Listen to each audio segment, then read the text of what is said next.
Good morning.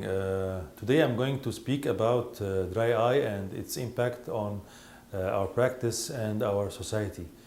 Recently, the dry eye has been viewed as a different entity, different than what was considered before. Before that, all our prescriptions were just to prescribe an artificial teardrops agent, so we didn't matter which kind of form, how many was the dose. We were just depending on the viscosity for the severity. So if we find it more severe condition, we would increase the viscosity of the agent prescribed.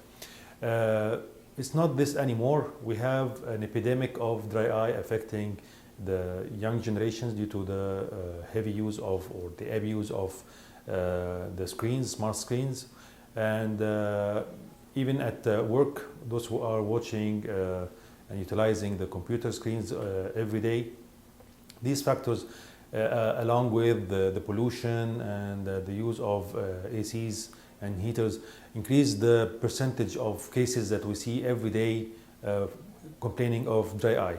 It might be confused with allergy infections, but with the proper examination and the proper assessment, we can elicit the cases. It's not just a question to ask the patient about his or her condition. It's a comprehensive evaluation starting by a questionnaire, and the questionnaire should include targeting questions and not only qualitatively but also quantitatively to see how much the patient is complaining of the disease. We should know the grade of dryness. We should know how much it affects the condition of life of the patient. At the same time, when we examine, there are specific criteria for signs to be seen, checking the staining of the conjunctiva and the cornea with vital stains, checking the condition of the tear film by the breakup time.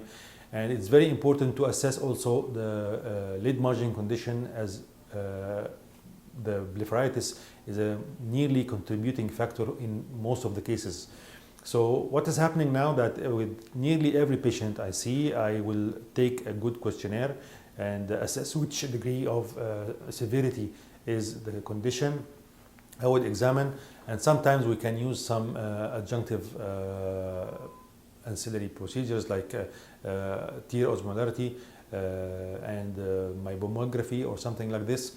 And finally, when we assess the severity, we will prescribe medication. It includes the artificial teardrops, but in addition, we should include some mild steroids.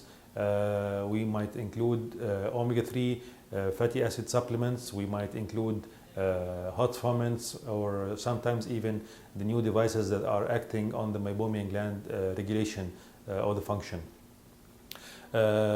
Even in the artificial teardrops, it's not sufficient just to prescribe any agent. We have to know the more potent agents and to adjust the dose according to the condition.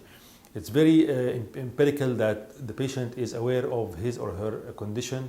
The condition is not just prescribing, it's more like glaucoma, it's multifactorial.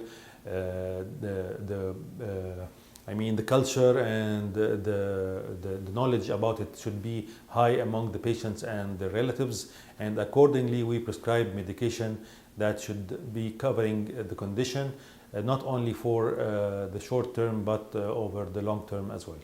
Thank you very much.